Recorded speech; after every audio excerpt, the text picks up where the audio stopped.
যে এই যে গণভবন নামে এই যে বাসভবনটি, প্রধানমন্ত্রী বাসভবনটি ছিল, সেটিকে জুলাই গণঅভ্যুত্থানের স্মৃতি জাদুঘরে রূপান্তর করা হবে।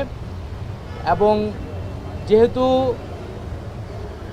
৩৬শে জুলাই অথবা ৫ই আগস্ট জনগণ এইটি জয় করেছে এবং অনেক রক্তের এবং আত্মত্যাগের ভিতর দিয়ে আমরা কিন্তু এই 5ই আগস্টের মুহূর্তটি পেয়েছি।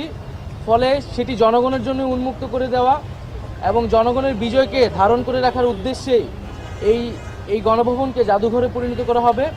এবং এটি শুধু বাংলাদেশেই নয়, আমরা পৃথিবীর বুকে একটি নিদর্শন হিসেবে রাখতে চাই যে কোনো স্বৈরাচারী, ফ্যাসিস্ট, খুনি রাষ্ট্রনায়কদের আসলে কি পরিণত হয় এবং জনগণই যে আসল মালিকানার এবং ক্ষমতার মালিক, সেই বিষয়টিকে একটি নিদর্শন হিসেবে পুরো পৃথিবীর বুকে রাখার জন্যই আমরা এই গণভবনটিকে জুলাই গণঅভ্যুত্থানের স্মৃতি জাদুঘরে পরিণত করার সিদ্ধান্ত নিয়েছি সরকারের পক্ষ থেকে।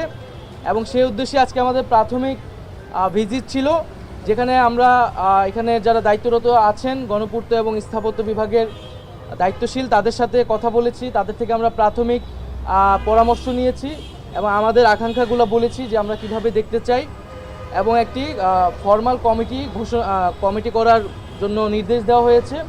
হয়তো আগামীকালের মধ্যেই কমিটিটি হয়ে যাবে এবং কমিটি হলে এটি হয়তো নেক্সট সপ্তাহ থেকে আমরা কাজ শুরু করব। এবং বলা হয়েছে যাতে দ্রুত সময়ের মধ্যে আমরা এটি উদ্বোধন করতে পারি, সেই জন্য খুব দ্রুত গতিতে কাজ সম্পাদন করার জন্য। কমিটিতে কারা থাকবে?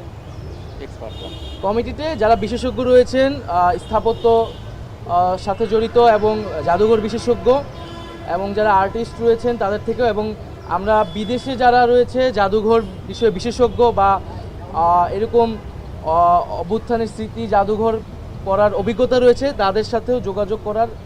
গণভবনকে একটি জাদুঘরে রূপান্তরের মাধ্যমে জনগণের জন্য উন্মুক্ত করে দেওয়া হবে। আমরা 2024 সালের জুলাইয়ের যেই গণঅভ্যুত্থান, সেই গণঅভ্যুত্থানের স্মৃতি এবং এই ফ্যাসিবাদী যেই শাসন, এই শাসনের সময়কার যেই জনগণের উপর যে অত্যাচার, নিপীড়ন, গুম, খুনের যেই স্মৃতিগুলো আছে সেগুলো সংরক্ষণ করে এই গণভবনকে একটি জাদুঘরে রূপান্তরিত করে জনগণের জন্য উন্মুক্ত করে দেওয়া হবে। আজকে আমরা সেই উদ্দেশ্যেই প্রাথমিক ভিজিট করতে এসেছি এবং একটা কমিটি করার মাধ্যমে স্থাপত্য শিল্পী এবং আর্কিটেক্টদেরকে নিয়ে, যারা জাদুঘর বিশেষজ্ঞ আছেন, তাদেরকে নিয়ে একটি কমিটি করে দেওয়ার মাধ্যমে এটার কার্যক্রম শুরু হবে। এখন বিস্তারিত ক্যাবিনেটে সিদ্ধান্তটি হয়েছে